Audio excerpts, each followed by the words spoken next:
Hello everyone, thank you so much for joining me today. It's Monday, so I have some ghost stories here for you.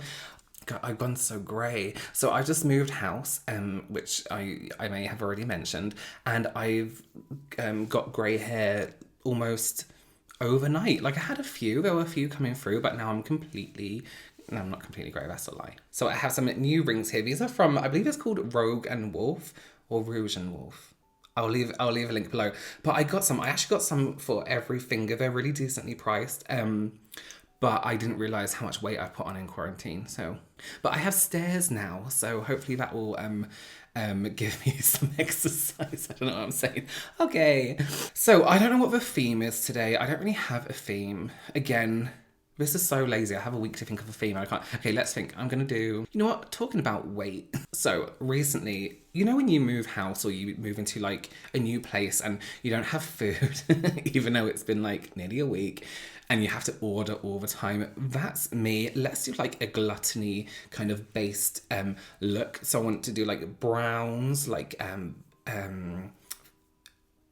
caramel and like really rich like foody colors, and then something like glossy on the lip, like syrupy.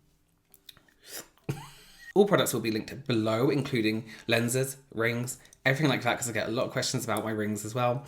There may be affiliate links, but they will be very clearly marked as well. And let's get into it. So our first story today is called No Longer a Skeptic. It says, "Hey Robert, first of all, I love your videos. Thank you so much for watching them. Although I enjoy a good ghost story, I am fundamentally a skeptic, or at least I was. I have a degree in both psychology and physics, so always look for the scientific explanation in all things before leaping to the paranormal." Now where's the fun in that, eh? However, that all changed just 2 weeks ago. I lost my partner Mark in November 2018. We had separated due to his addiction, and whilst we no longer lived together, I still supported and loved him with all my heart. My last communication with Mark was an angry voice message from me, and I hadn't responded to his apologetic reply. I spent the first few weeks crying on the bathroom floor, completely inconsolable and unable to move forward. Still, I'm haunted by vivid dreams and strange incidents such as lights turning on and off when no one is near them. However, I would always be ready with an explanation that didn't involve ghosts. Incidentally, Mark wouldn't even entertain anything paranormal, making this story somewhat ironic. Fast forward to a couple of weeks ago. I was sitting in my bedroom where we would spend most of our time together when suddenly something drew me to the window. I was completely alone in the house. There was an eerie rush of wind across my back garden, and I felt a strong presence. I looked around my room, looked back towards my bedroom door, and then back out at the garden, and whispered, "Mark," under my breath. I hugged myself and felt a wave of emotion sweep over me as I stood there staring out at the rustling leaves. 10 minutes later, I tore myself away, almost reluctant to let go of that sensation, and went to the bathroom for a shower. Unbeknownst to me, my 10-year-old daughter had been playing with her friends in the field at the back of our house. I was just getting out of the shower when she asked me if I had seen her waving up at my bedroom window about 15 minutes prior. She explained that she had seen me stood there and had been frantically jumping up and down waving. I apologised for not having seen her, reminding her that my eyesight was horrendous. But my blood turned to ice, and I just stood dead in the middle of the towel drying my hair when she asked me, "It's okay, Mum, but who was that stood next to you?" Oh my God.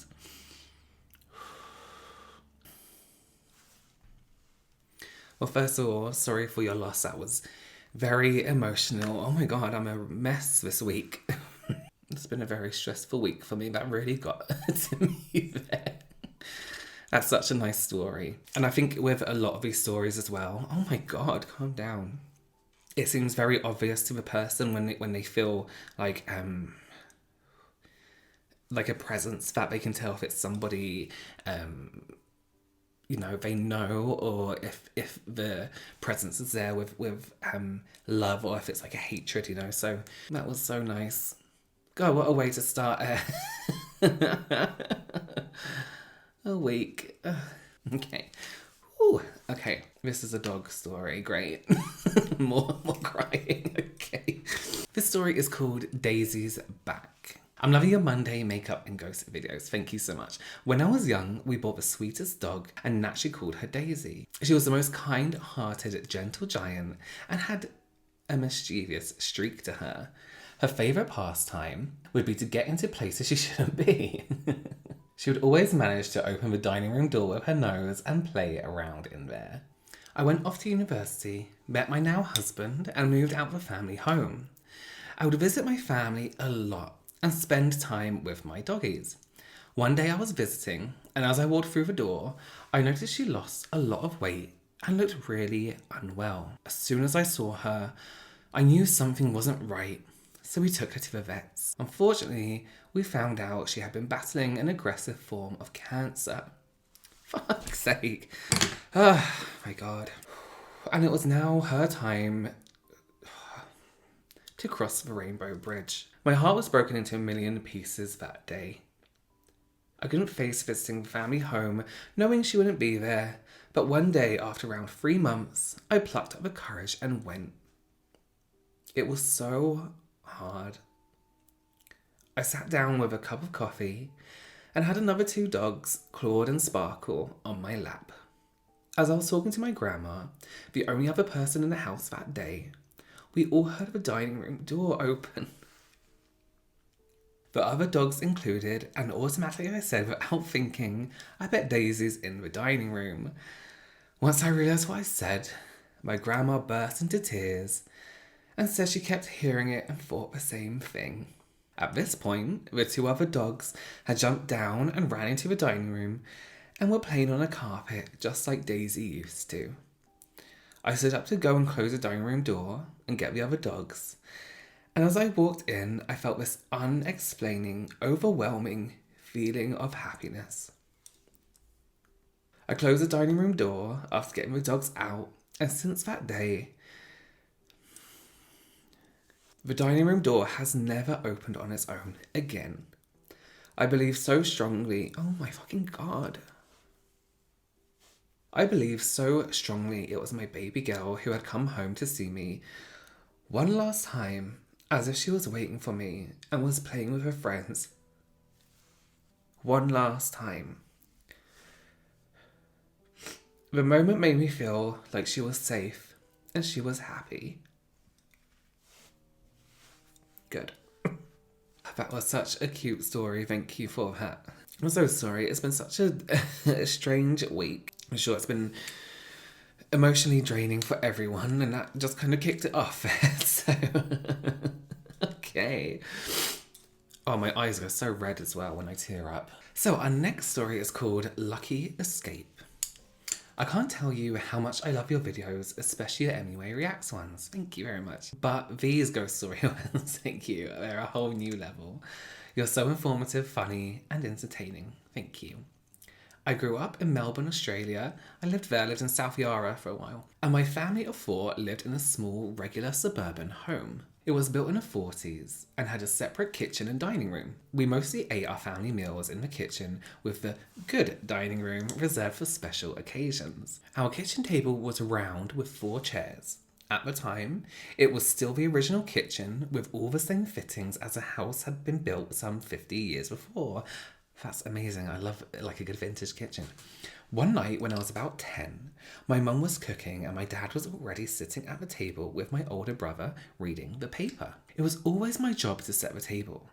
As I got the plates from her cupboard, I was overwhelmed by this really strong feeling. And before I thought about it, I blurted out, "Why don't we have dinner in the dining room tonight?" Dad thought about it for a second. Yes, why don't we? So dinner got moved to the good room. Halfway through our meal, we heard this almighty bang and then a crash from the kitchen. We all ran to see and found out a kitchen light, a single globe with a heavy glass shape fixed directly to the ceiling, had exploded and crashed right onto my mother's chair. The light bulb and the shade was smashed into a million pieces. If we'd been sitting, eating there as per usual, it would have landed on her and most likely caused her serious injury or worse. I still get chills when I think about it. That is some life-saving future predicting you did there. I would love some stories if you guys have ever had anything happen to you and it's been like your instincts kind of saved for day. I love stories like that. Thank you so much for your story. That was really cool. Yeah, I used to live in Melbourne not that long ago. How long ago was that actually? Actually, it was probably, I want to say 4 years ago. I lived in South Yarra in the building that's above Woolworths. Big W, even. Okay, so our next story is called Transatlantic Legs. I'm half French, so I grew up going between the US and France for holidays and general vacations. My aunt lives in a remote area of the eastern mountains of France. Her house never creeped me out until I was about 13, 14, and we were allowed in the extension of the house. It was more of a garage with a ping pong table than an extension, but we still spent a lot of time there. So it wasn't uncommon for a big group of people to be in the same space, which is why when I saw a pair of legs next to a chair, I wasn't afraid. It was then I realised that there was no torso for the legs in the chair. I immediately left the garage and stayed away for the rest of the trip. I went back to America, my place of residence, thinking I was getting far away from the legs. But no, because the minute I was home alone, I saw them again. This time, I dropped something at the kitchen table, bent down, and saw a pair of feet and shins. I was home alone. Thankfully, this hasn't happened since, but I will never forget the weirdness of just legs. Yeah, that sounds terrifying. I would rather, I know this sounds really weird, but I think I would rather see a whole body than just legs or, you know, I don't know. Okay, this gold on the lid was not a good idea. That is sitting terribly. Crusty. Okay. This one is called Ghosts Caught on Security Cams. Okay, some footage. It says, hello Robert, love watching your videos and a lot of your tips and tricks have helped me a lot with makeup. Thank you. I hope you get to show this and how confused I was. As I always have the main camera on the big TV in the nighttime because of a bad experience of people breaking into my car at night. So one night I turned the camera on to keep an eye on my house until I felt okay enough to sleep. I recently had a baby, so I wasn't getting any anyway. So when I was feeding my newborn, I saw in a quick glance that someone went to my backyard. So I played the camera back and saw this. I don't believe in ghosts, so I was dumbfounded because it looked like a person, but he was transparent. And I was thinking back to when my 9-year-old son told me when he was getting juice at night, a man was standing by the door. The back door has a large window. So my son got scared and came to sleep with me that night. Days later, I caught it on camera. I got up one night to go to the restroom. I took a glance at the TV and saw a black shadow figure standing in front of a back door next to my trash bin. I freaked out and ran to wake up my husband to call the cops. When we look back at the big TV, it was gone. So my husband was looking back on the camera and nothing was saved. About 2 hours of footage was gone. It stopped recording at 2 a.m. Well, since that day, I stopped putting the cameras on the big TV. I hope you like my weird experience with this. You tell me what you think this is. Sorry for my bad grammar and spelling. Don't worry about it, I'm terrible. Thank you for reading and sharing. That footage is creepy. It's really creepy. I think sometimes it's difficult, especially with cameras.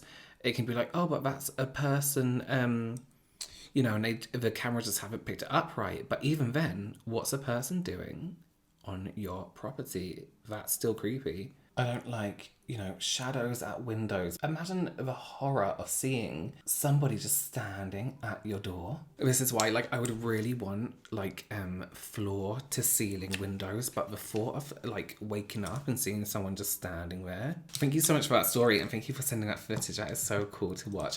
Let's see if we can cram some more in today.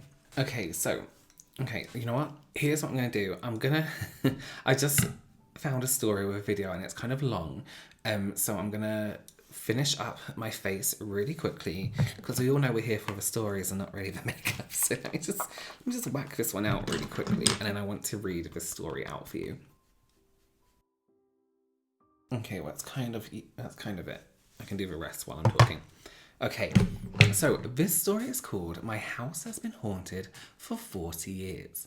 In brackets, this is long, but hey, I have a video. Perfect. Hi, I don't know if you still do these, but I saw one and thought, oh my god, we have 3 generations worth of stories.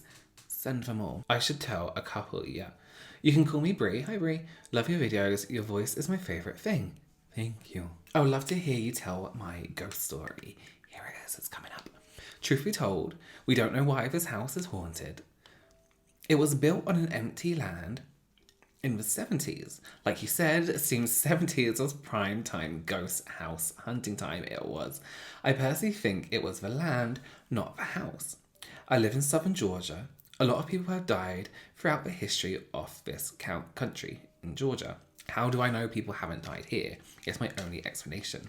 Anyways, on to the spooky boys. There are 2, unless one is actually 2 separate entities. The house has a history of a little boy seeing a little girl in a back bedroom, which is right next to mine, fucking ghost children. All of my dad's siblings, including him, seeing a shadowy figure in the hallway, that's right outside my room, yay, and an entity either just being heard going up the stairs outside, or it is heard coming down the stairs, and a few minutes later, there's stuff moving around in my kitchen. They aren't mean. It's like they're just here. They never do anything to us. I'm a skeptical believer. I probably should have started off with that. I don't just give in to the feeling of being watched. If I hear a sound, I can usually explain it away. It's an old house after all. I don't count things I hear when I fall asleep. I dismiss most things I hear if I'm watching something spooky. Spooky shows pop me on edge, and I'm more likely to hear things I feel. On to the story. One day, as I'm sitting home alone in my room, about 11:45 a.m, I hear the back door open and close. I think kind of early for Dad to be home for lunch, whatever. That's his routine, you see. Come in, go to the bathroom to wash up, then get some lunch, then he naps or whatever. Well, I hear Mum's door open and close again. Then I hear someone walking towards my room. I hear the floorboard in front of a cabinet in our den creak.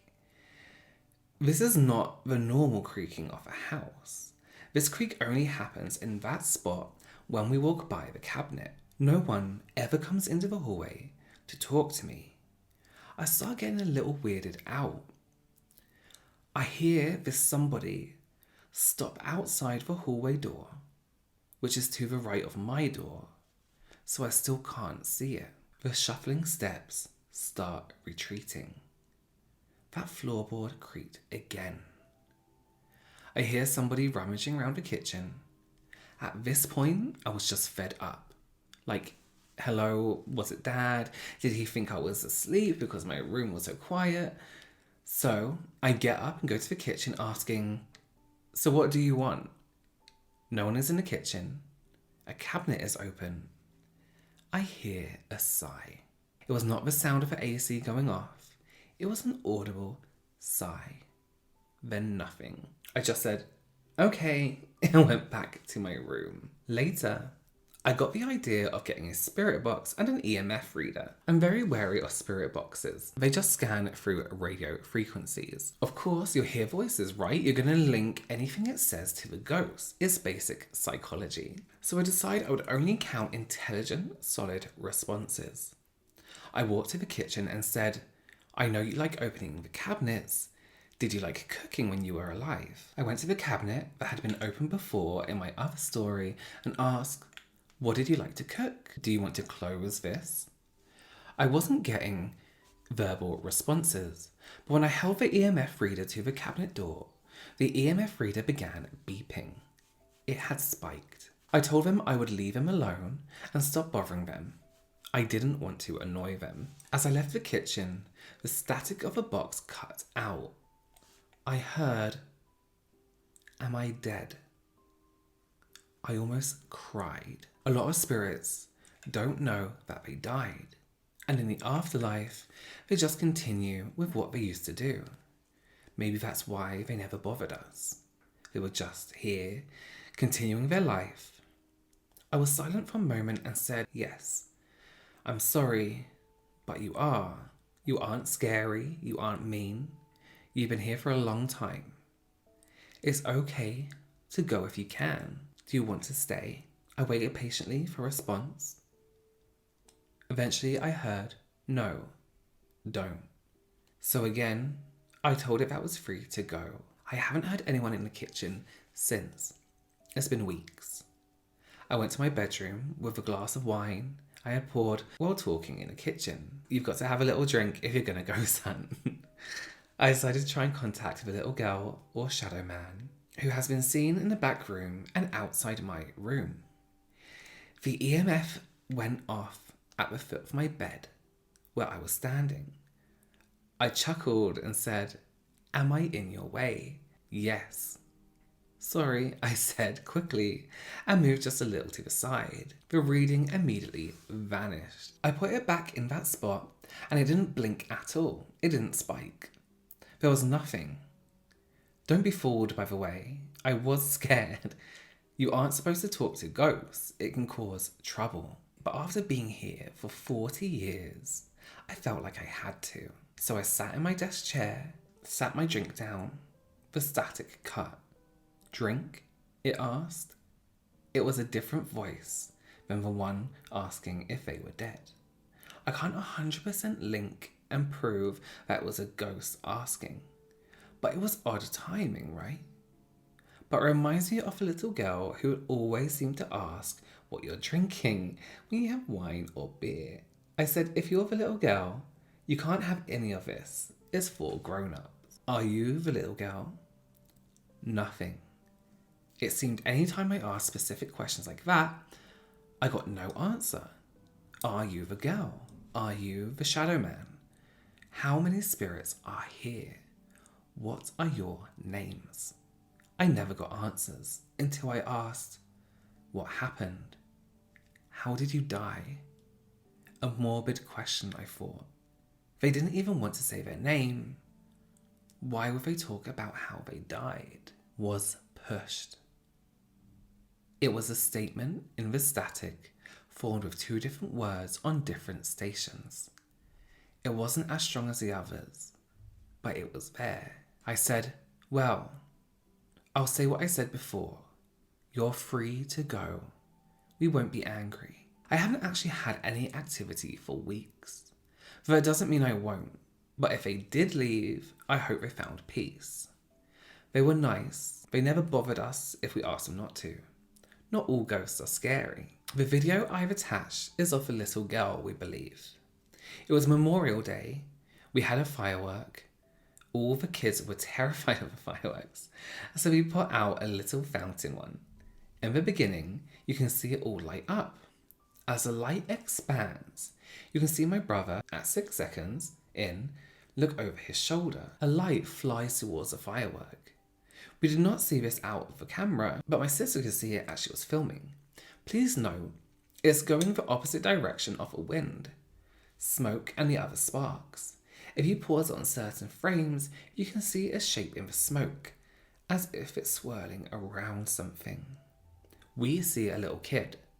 A lot of skeptics don't see a ghost, but they can't explain it.